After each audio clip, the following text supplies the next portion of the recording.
intelectuales sobre la locura en el arte y hablaremos sobre la obra de David Nebreda, Marta Pacheco y José Force, aquí en La Caja Negra.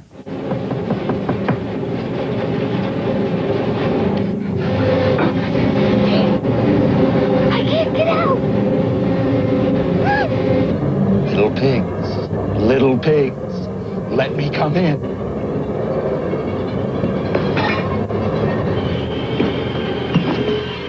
Not by the hair on your chinny chin chin.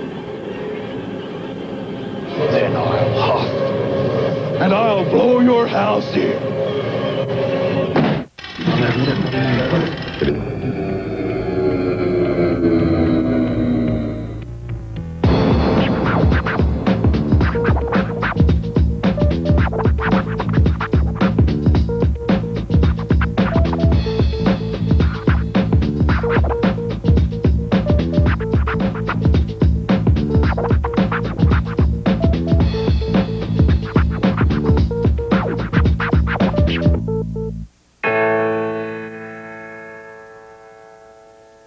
Hola, soy Lorena Wolfer. En esta ocasión intentaremos dilucidar de dónde proviene la relación en el binomio locura-arte. En la historia de las artes, la genialidad ha estado íntimamente ligada a las enfermedades mentales. Si bien es cierto que muchos genios han sido locos, también es verdad que no todos los locos son genios. Pero ¿cuál ha sido la relación real que existe entre las enfermedades mentales y los procesos creativos? La relación entre las enfermedades mentales y los procesos creativos tendría que ver con salirse de la norma. Los que no están enfermos, digamos, son personas que están alienados mentalmente. O sea, piensan como todos los demás, ¿no? Su normalidad les impide salirse de lo común. Entonces, ese toquecito de genialidad que hay en algunos enfermos mentales tiene que ver con que se salen de lo normal.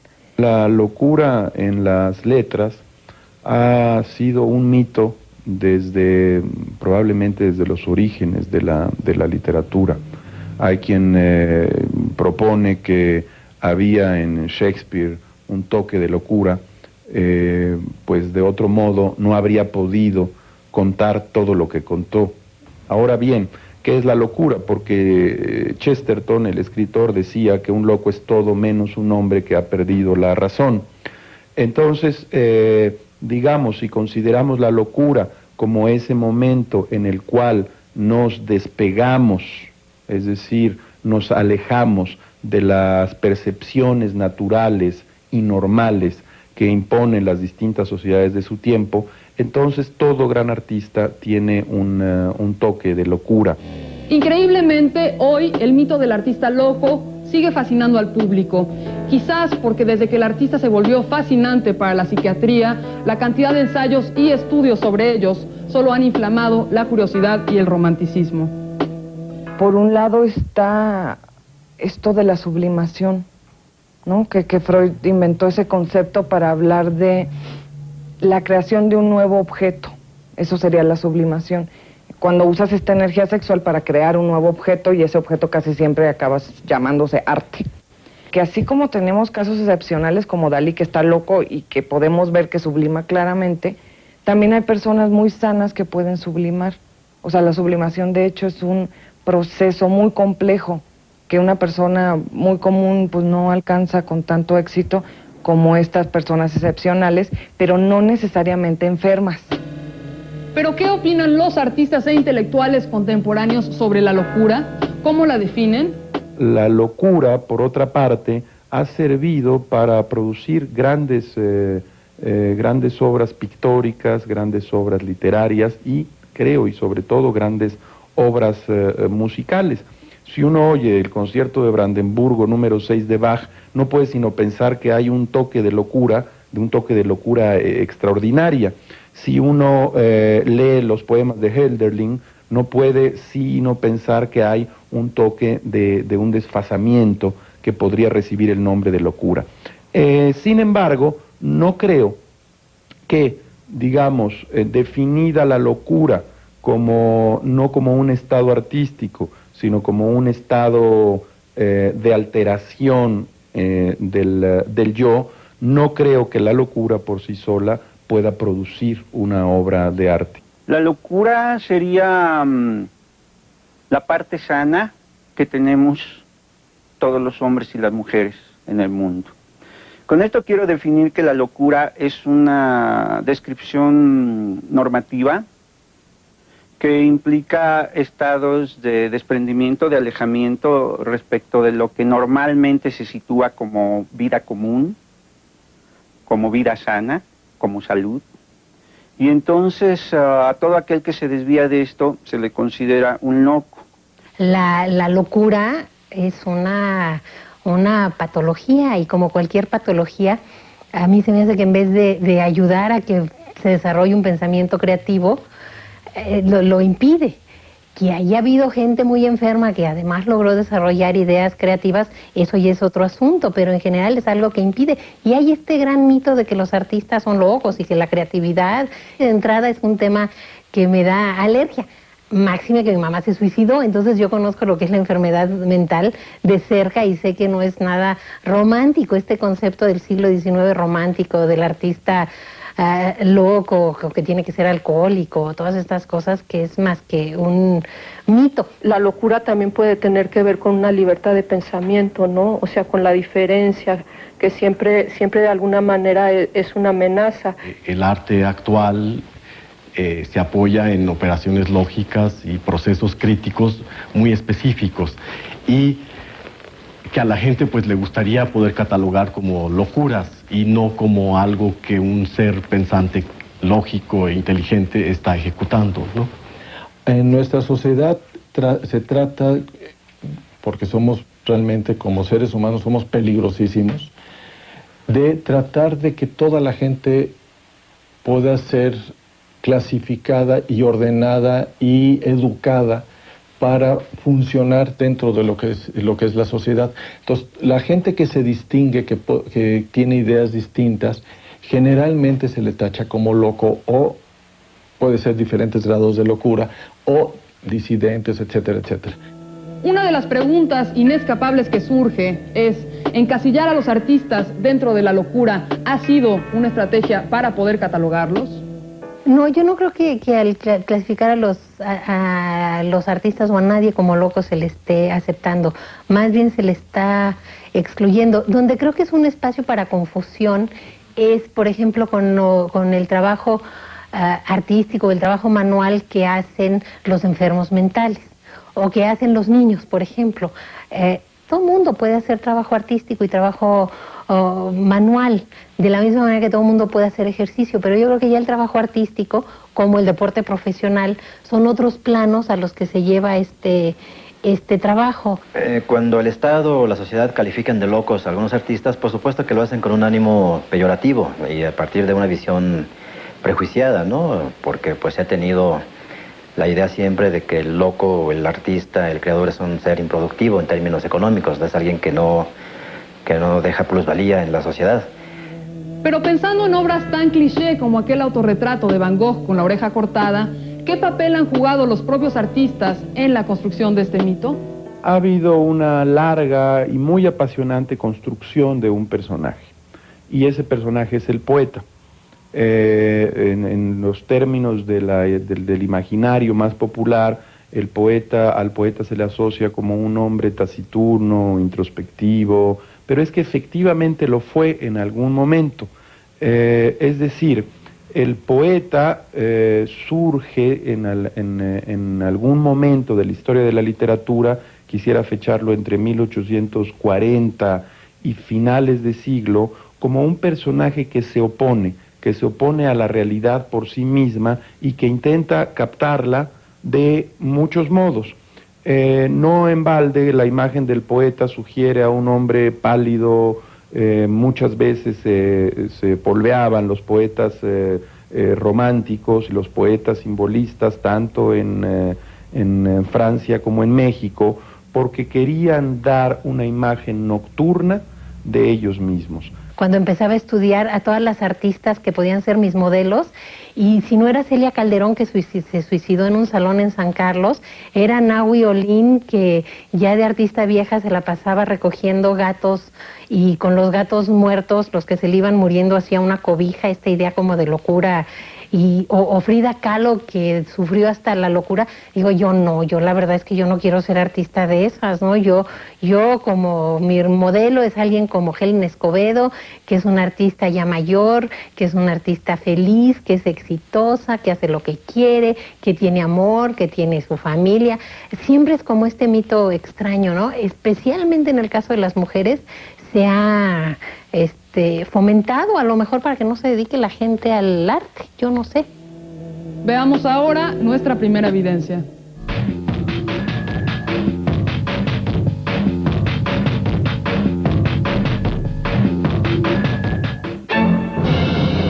Te sugerimos leer la controvertida novela American Psycho, del norteamericano Bret Easton Ellis, en la que el millonario Patrick Bateman se preocupa de la misma forma por asistir al nuevo restaurante de moda como por torturar y asesinar mujeres. American Psycho ha sido editada en español por diferentes editoriales. Búscala. ¿Cuánto le dejo? Vaya, menudos modales.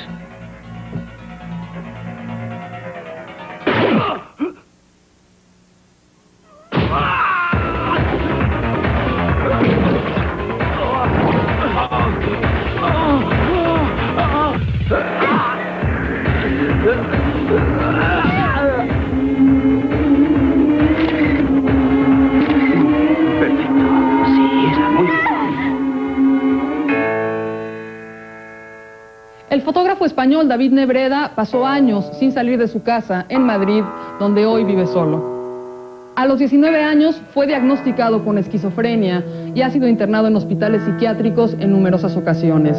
Hoy tiene 50 años. Es licenciado en Bellas Artes, pero sus conocimientos sobre la fotografía son enteramente autodidactas. Me parece que la obra de Nebreda tiene un poco de todo eso, de autocastigo, de sanación, de expiación. Y yo creo que al verla, un poco nosotros, los que también de alguna manera nos dedicamos a hacer cosas creativas, pensamos, si no, en el fondo todos los artistas tenemos algo de Nebreda, o sea, de que hasta qué punto también la obra de nosotros o de cualquier artista que se considere sano mentalmente, no tiene también un poco de esto, ¿no? Un poco de expiación, de autocastigo también, de exposición. Y en ese sentido, creo que hay que ver también la obra de Nebreda como un símbolo de la creación y que desde ese punto de vista es común a todos los artistas, estén o no clínicamente locos. En un aislamiento total, Nebreda ha creado cientos de autorretratos y algunos dibujos pintados con su propia sangre. A pesar de su padecimiento, cuida hasta el último detalle la iluminación y decoración de sus imágenes, de su presentación al mundo.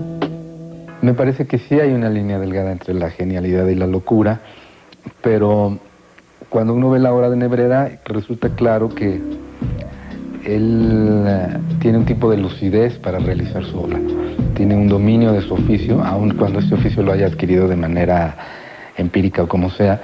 Obviamente hay una lucidez para determinar cuál es la toma correcta, hacer el montaje de su foto, la iluminación, etc. Hay una lucidez muy clara y muy perfeccionista incluso en lo que él está haciendo. Ahora, esa lucidez quizá no sirva para operar en el mundo normal y eso me lleva a mí a pensar que quizá la lucidez de los artistas es exclusivamente para trabajar en su arte, en su obra, y no necesariamente les sirve para operar en el mundo normal, en el mundo de la realidad cotidiana. Quizás son lucidez o genialidad específica para la obra de cada quien y que no necesariamente se transfiere a otros ámbitos del quehacer, ¿no? Porque los motivos que llevan a Nebreda a realizar sus fotografías son muy precisos. Desde hace años se niega a mirarse en el espejo y solo se concibe dentro de estas imágenes de su propio dolor. Así, el castigo y el dolor físico impuesto por voluntad propia quedan plasmados en sus fotografías. Es una obra definitivamente muy impactante. Hay un hecho ahí, un factor determinante, que es el hecho de que él es el objeto de su creación artística, él es su modelo y él es la parte central de su discurso, entonces incluso sobre su cuerpo se desarrollan todas estas atrocidades que vemos en su fotografía. Entonces, en el caso de Nebreda te digo, se me hace como un extremo y como un símbolo, porque de alguna manera creo que también todos los creadores, aun cuando no hablemos de nosotros mismos o cuando estemos tratando de reflejar otras cosas, en el fondo estamos nosotros en la obra. Entonces, lo que a mí me impactó de Nebreda es que me parece como una reflejo muy intenso de lo que en el fondo son todos los creadores. El mito de la locura en el arte es algo frecuente, pero nada tiene que ver con la obra de Nebreda, quien sufre de esquizofrenia y no de una locura inventada por algún recuento. Vamos ahora con una evidencia.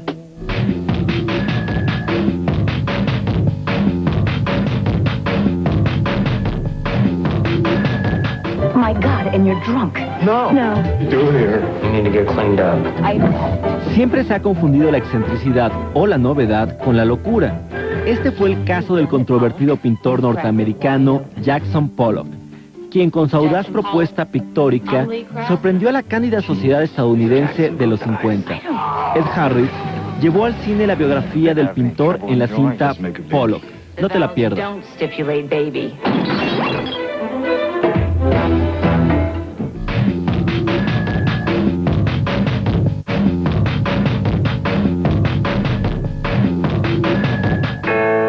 Volvemos después del corte.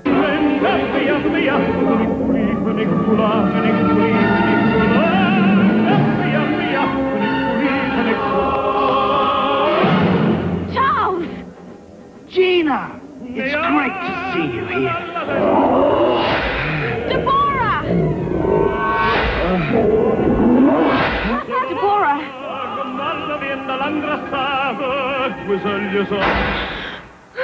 Yvonne? La pintora jalisciense Marta Pacheco llegó a la Ciudad de México en la década de los 80 con el grupo del taller de Pilar Bordes.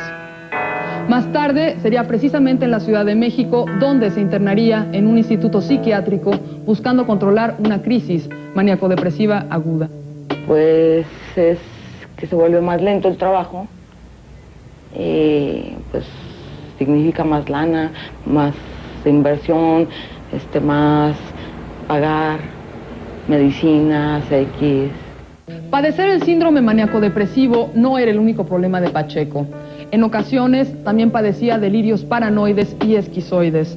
De niña, Pacheco creció con un padre que casi no veía, pero que cuando se hacía presente era de forma agresiva y violenta. En una ocasión, incluso les disparó a ella y a su madre. Para abordar los cuadros de Pacheco, es imprescindible hablar de muerte y locura, dos temas presentes en toda su obra pictórica. Es un trabajo en el que he encontrado muchas cosas, también he perdido otras, he olvidado otras, y como que se acerca un poquito, tal vez pobremente, a la vida, o a la realidad, o a la muerte. Bueno, la muerte realmente no, por más que quiera pintar un cadáver, nunca voy a reflejar lo que es la muerte.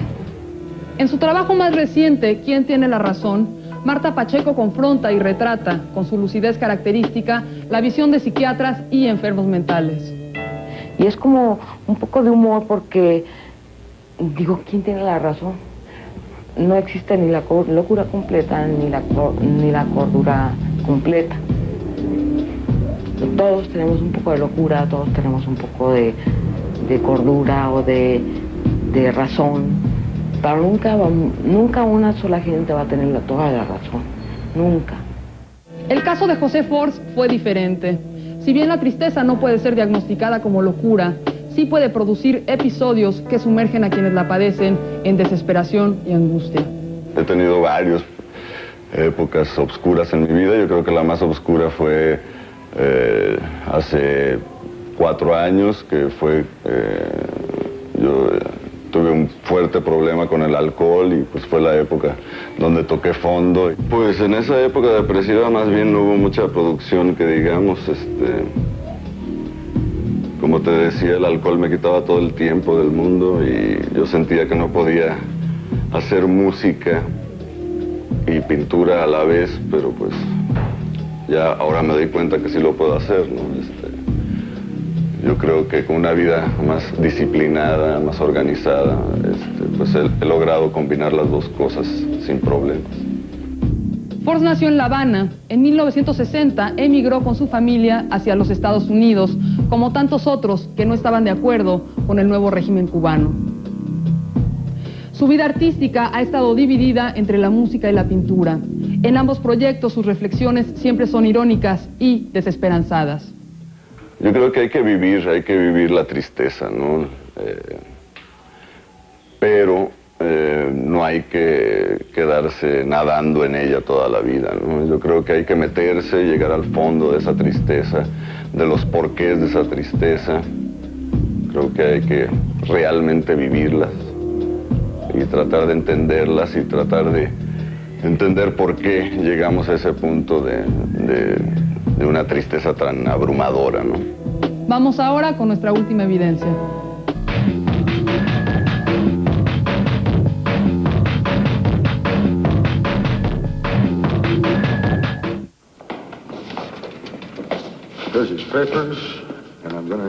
Para conocer las terribles condiciones que viven los enfermos mentales y las prácticas infames a las que son sometidos, te invitamos a ver el clásico Atrapados sin salida, de Milos Forman, en donde Jack Nicholson interpreta a un hombre sano que es internado y se enfrenta a la incomprensión de la enfermedad mental por parte de los médicos. Here we go.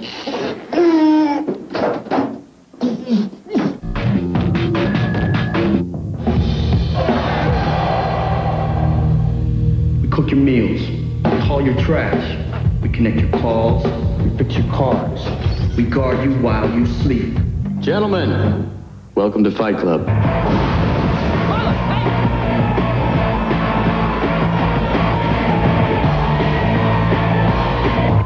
You have to fight.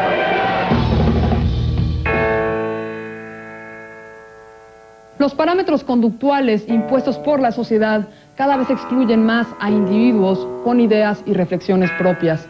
Así, resulta más fácil etiquetarlos y no tomarlos en serio por su condición especial.